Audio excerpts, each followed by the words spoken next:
Er hatun ikkimize bepuşluk teşhis koyuldu. Qaysi birine baralı. Biri endokrinologga bar dedi. Biri gormon analiz tapşır dedi.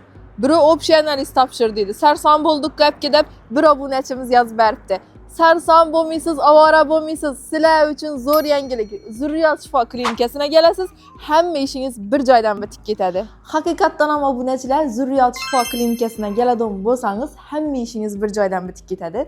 Chunki er-xotin keldimi, ular uchun urolog, endokrinolog, ginekolog, bundan tashqari laboratoriya xonalari ham tashkil etilgan. Ya'ni muammongiz bir joyda o'rganiladi, tahlil qilinadi va shifokorlar tomonidan yechim topiladi. Bu yerda faqatgina bepushtlik davolanmaydi.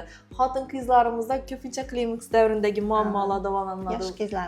Yosh qizlarimizda, ayniqsa o'smir qizlarimizdagi muammolar davolanadi. Ya'ni siz faqat o'zingiz emas, geliningiz, qizlaringiz bilan birga kelishingiz mumkin. Keyin bundan tashqari ginekologik problemalar bor xotin-qizlarda, to'g'rimi? Endi aytish uyatli bo'lsam aytish kerak, siydik tutolmaslik boshqa. Siydik tutolmaslikda lazerlarimiz bor.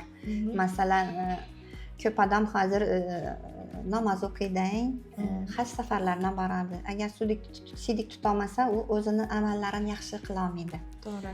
Shuning uchun operatsiyagacha siydik tutolmaslikni lazer usuli bilan to'xtatsam bo'ladi. Asosan bepushtlik kelgandan keyin bizlar bepushtlik anadi urologimiz ham bor, endokrinolog, uzi, laboratoriya hamma narsa bor. Ayollarimizni sarson aytmaymiz. Bir joyda bitirib ketadi. Bir joyda bitiradi. Iloji bo'lsa, bizda homilador bo'lganda 9 oygacha olib borishga harakat etamiz, uchastka doktori bilan birgalikda. Bir narsani aytib o'tish kerak. Ko'pchilik homilador ayollar dishini oldirishga qo'rqadi, bolaga zarar deb. Aynan sizlarning dishlaringiz ham, bolalaringiz ham zarar bermagan holda davolab beradi. Zo'r stomatolog shu yerda faoliyat yuritadi. Bemalol murojaat qilaverasizlar. Bepushtlikda eng ko'p qo'llaniladigan fizioterapiya ham bor bu yerda obunachilar, ya'ni shamollash va yallig'lanish kasalliklarida sizlar uchun aynan elektroforezlar va homilador ayollarda ayniqsa qon aylanishini yaxshilaydigan ozonoterapiya ham shu o'zida. Endokrinologimiz ham hammadan edi uzoq yillik malakaga ega bo'lgan tomorabga sizlarni aynan bo'qoq kasalliklari, zo'b kasalliklari, bolalarda hozir uchrab turgan sag'ir kasalliklarini hammasini davolab beradi. Gormon tahlili, biokimiya, har xil turdagi общий analizlarni shu o'zida ko'rib, sizlarga lecheniyalarni yozib beradilar. Manzilimiz obunachilar Urganch shahrimizda. Bu tarafimiz Damiryo'l vokzali. Svetoforundan aylanib kelasizlar, Damiryo'l bolnisadan o'tasizlar. To'g'rimizda vatanparvar joylashgan. Shuning to'g'risida Zurriyat shifo klinikasi yo'l ustida ko'rinib turibdi. Telefon raqam, profillarni qoldiramiz.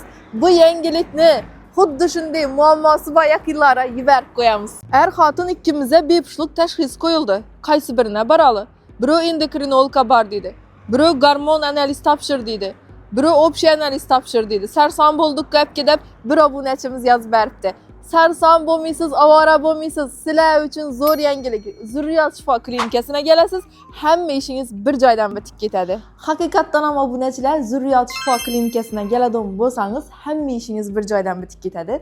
Chunki er-xotin keldimi, ular uchun urolog, endokrinolog, ginekolog, bundan tashqari laboratoriya xonalari ham tashkil etilgan. Ya'ni muammongiz bir joyda o'rganiladi, tahlil qilinadi va shifokorlar tomonidan yechim topiladi. Bu yerda faqatgina bepushtlik davolanmaydi. Xotin-qizlarimizda ko'pincha klimaks davridagi muammolar davolanadi. Yosh qizlarimizda, ayniqsa o'smir qizlarimizdagi muammolar davolanadi. Ya'ni siz faqat o'zingiz emas, geliningiz, qizlaringiz bilan birga kelishingiz mumkin. Keyin bundan tashqari ginekologik problemalar bor xotin-qizlarda, to'g'rimi? Endi aytish uyatli bo'lsam aytish kerak, siydik tutolmaslik boshqa. Siydik tutolmaslikda lazerlarimiz bor. Masalan, ko'p odam hozir namoz o'qiydan, haj safarlaridan boradi. Agar siydik tutolmasa, u o'zini amallarini yaxshi qila olmaydi. To'g'ri. Shuning uchun operatsiyagacha siydik tutolmaslikni lazer usuli bilan to'xtatsam bo'ladi. Asosan bepushtlik kelgandan keyin bizlar bepushtlik anadi urologimiz ham bor, endokrinolog, uzi, laboratoriya hamma narsa bor. Ayollarimizni sarson aytmaymiz. Bir joyda bitirib ketadi. Bir joyda bitiradi. Iloji bo'lsa, bizda homilador bo'lganda 9 oygacha olib borishga harakat etamiz, uchastka doktori bilan birgalikda. Bir narsani aytib o'tish kerak. Ko'pchilik homilador ayollar dishini oldirishga qo'rqadi, bolaga zarar deb. Aynan sizlarning dishlaringiz ham, bolalaringiz ham zarar bermagan holda davolab beradi.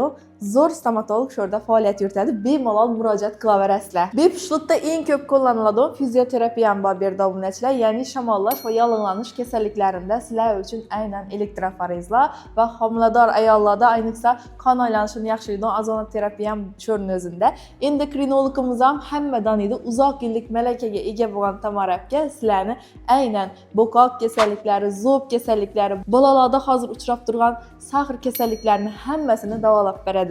Gormon tahlili, biokimiya, har xil turdagi общий analizlarni sho'rni o'zida ko'rib, sizlarga lecheniyalarni yozib beradilar. Manzilimiz obunachilar Urganch shahrimizda. Bu tarafimiz Damiryo'l vokzali. Svetoforundan aylanib kelasizlar, Damiryo'l bolnitsadan o'tasizlar. To'g'rimizda vatanparvar joylashgan. Shuning to'g'risida Zurriyot shifo klinikasi yo'l ustida ko'rinib turibdi. Telefon raqam, profillarni qoldiramiz. Bu yangilikni xuddi shunday muammosi bor yaqinlarga yuborib qo'yamiz.